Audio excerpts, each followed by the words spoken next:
Yvonne, bonjour. Bonjour. Vous nous recevez chez vous. Oui. Le vrai Yvonne. Le vrai chez Yvonne aujourd'hui. Oui. L'histoire de ce restaurant, en fait, c'était pas qu'un restaurant. Il faut quand même se remettre dans le contexte. On est après la guerre. C'est incroyable. Dans les années 50, vous avez 23 ans. C'est rien du tout. Pourquoi vous vous êtes lancé là-dedans? Je cherchais un endroit où on était nourris et logés parce que, je ne veux pas raconter ma vie comme ça, mais j'avais perdu mes parents pendant la guerre.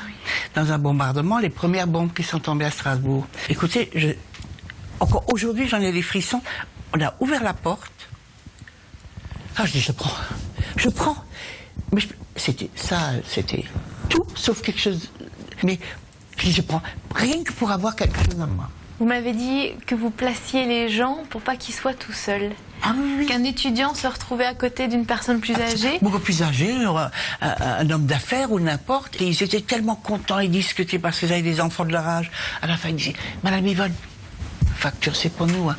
J'ai trouvé ça super. Ces jeunes ne s'y attendaient pas. Après, ils ont pris des rendez-vous, ils se sont revus. Et plein de gens comme ça. Des gens qui se sont mariés, qui se sont connus chez moi.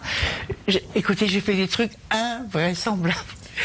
On peut parler des grandes rencontres que vous avez faites, les grands hommes qui sont passés. Je n'aime pas tellement en parler parce que j'en ai eu beaucoup et ça se sait. Hein, vous n'avez pas un souvenir, quelque chose qui vous a marqué parce que... Ils m'ont tous marqué à leur manière. Tous. Mais ce qui m'a surtout marqué, c'est que quand ils venaient, c'est eux-mêmes qui me téléphonaient. Chirac me téléphonait lui-même, il dit Yvonne, on vient, mais je sais, la ville n'est pas content, parce que le commissaire il disait toujours, mais Yvonne, c'est pas possible, tu te rends pas compte pour surveiller des petits trucs comme ça, il peut pas aller au crocodile, toujours chez toi, mais je dis écoutez, je suis rien. Puis moi, il voulait être servi par moi, parce qu'il y avait des choses à se dire, et il voulait pas que ça se sache que, voilà. Alors donc, pas de personnel, c'est moi qui m'en occupais, puis j'ai cette qualité, et j'avais cette qualité toujours, quand on me disait quelque chose, je ne répétais jamais. Et vous couchiez tard et vous rentriez tard, vous travailliez beaucoup. 2h du matin, 7h du matin. Mais votre énergie, c'était cet amour des gens? Cet amour des gens. L'amour des gens et puis d'avoir un chez moi. Oui. Ça, je crois que c'est la chose dans la vie, ça, et les gens qu'on aime, la chose la plus extraordinaire. Les enfants, ça, le chez-soi. C'est ce qui fait qu'on vit, quoi. Ah oui, oui, absolument. Ouais. Yvonne, c'était pas évident aussi en tant que femme seule? Ah non, c'était très très très dur. C'est déjà pour avoir la licence, j'avais dû un mal fou.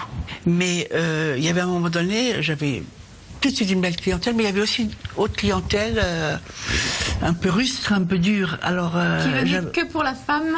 Que pour la femme et qui s'imaginait bon, c'est pas possible une femme comme ça, c'est tout sauf une femme bien. Et là, moi, il fallait surtout pas me dire ça. Là, je sortais mes gonds, quoi.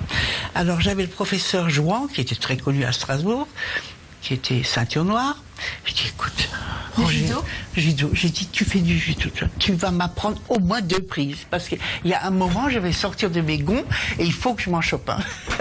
C'est pas vrai. Et oui, et il m'a pris dans sa salle de judo et puis je me souviens encore très bien qu'on m'a montré par les pieds.